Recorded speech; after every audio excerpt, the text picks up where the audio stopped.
मैं सीमा त्रिपाठी आप सबका जनता डायरी पॉलिटिक्स में स्वागत करती हूँ। जैसा कि मैंने कल बताया था, आज हम बात करेंगे रामनवमी और श्री हनुमान जन्मोत्सव के जुलूस पर हुए पथराव और हिंसा की। आप सबको पता है कि पिछले दिनों देश के 7 राज्यों में रामनवमी के दिन जमकर बवाल काटा गया था और उसके ठीक 6 दिन बाद हनुमान जन्मोत्सव पर 4 अन्य राज्यों दिल्ली, उत्तराखंड, आंध्र प्रदेश और कर्नाटक में हिंसा का तांडव मचा। मुस्कुराइए कि आप हिंदुस्तान में हैं, जहां हिंदू अपने त्यौहार भी नहीं मना सकते, पूजा अर्चना नहीं कर सकते, परंतु अगले की पूजा को 5 वक्त गला फाड़कर लाउड स्पीकर पर सुनने को मजबूर हैं। क्यों हो रहा है ऐसा? क्या हुआ जो बहुसंख्यक हिंदू संकट में दिखाई दे रहा है?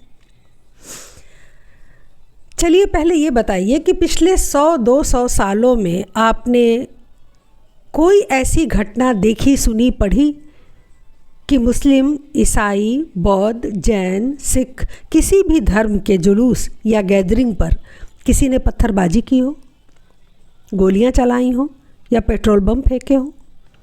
कभी ईद, क्रिसमस, बैसाखी पर कोई हिंसा सुनी? नहीं ना। फिर हिंदुओं के दशहरा, दिवाली, होली, नववर्ष पर हिंसा क्यों?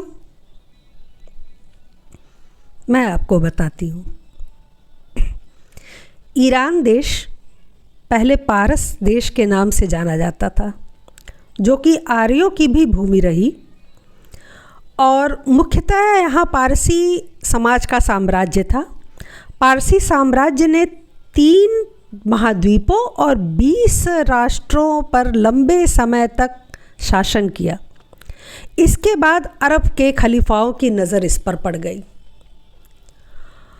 और पहला आक्रमण पारस देश पर सिकंदर ने किया।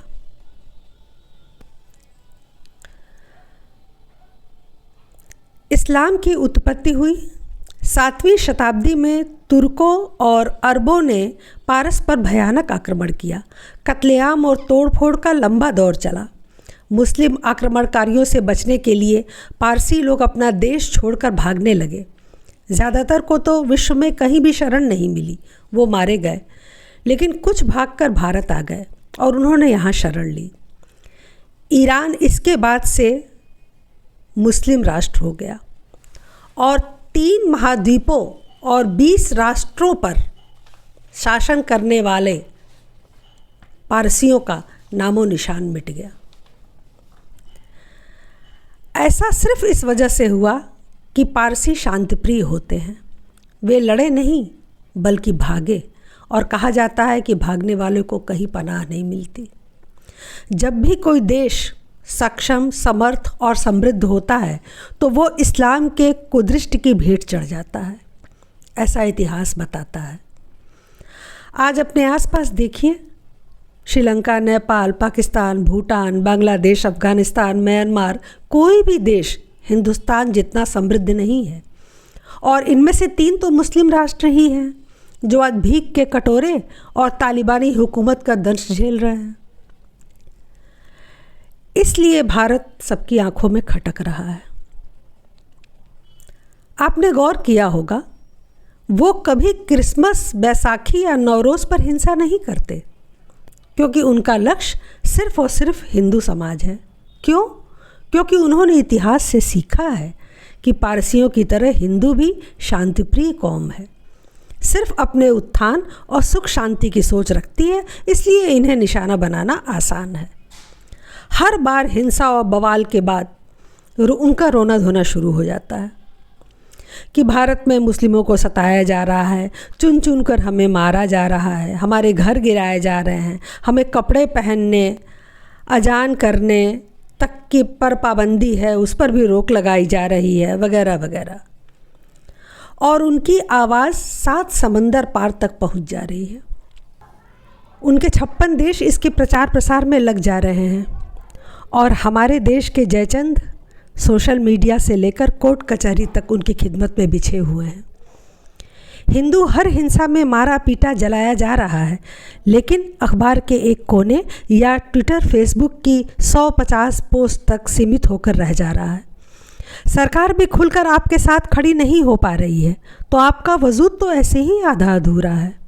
उस पर आपकी शांति प्रियता, दूसरे शब्दों में कायरता ने कोड़ में खाज का काम किया हुआ है। आज हर कोई बयान दे रहा है, सुनियोजित हिंसा थी, वेल प्लान्ड, वेल ऑर्गेनाइज्ड। उनके सारे काम वेल होते हैं और आप हर बार फिसड्डी साबित हो जाते हैं। क्यों? 10 राज्यों में एक साथ एक दिन हिंसा की योजना बनाना और उसे अच्छी तरह क्रियान्वित करके देश को हिला देना कोई मामूली काम नहीं है।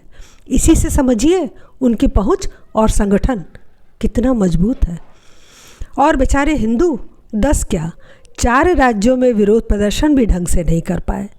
न कहीं कोई संगठन आमरण अनशन पर बैठा, न अपने नेताओं का घेराव किया गया, न महिलाओं बच्चों को आगे करके न्याय की दुहाई दी गई, न हथियारों की बिक्री में इजाफा हुआ, न नए संगठन बने, न सड़क और रेल रोकी गई। हुआ क्या? बस ट्विटर फेसबुक पर ये उखाड़ लेंगे, वो फाड़ देंगे, ख़त्म कर देंगे, अब खैर नहीं है, आवाज़ उठाओ जैसे जुमले फैलाए गए। एक बात अच्छी तरह समझ लीजिए, यह आपकी अस्मिता पर हमला है। अगर अब भी चुप रहे तो आपके पारसी समाज होने में समय नहीं लगेगा। और आप भागेंगे कहाँ? आपको तो कोई देश शरण भी नहीं देगा। हजारों की संख्या में पत्थर ईंट उनके छतों पर कैसे मौजूद होते हैं? कब लाते हैं वो? कहाँ से लाते हैं?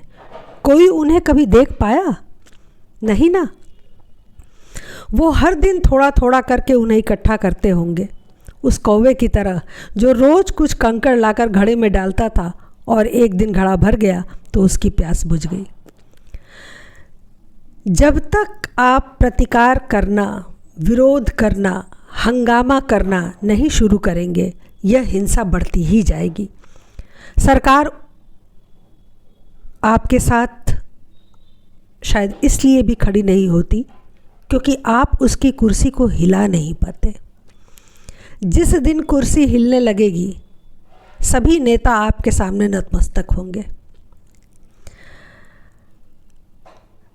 आज के लिए बस इतना ही। वीडियो थोड़ा छोटा बनाना था, इसलिए रामनवमी हिंसा पार्ट 2 बुधवार 20 अप्रैल को प्रसारित किया जाएगा।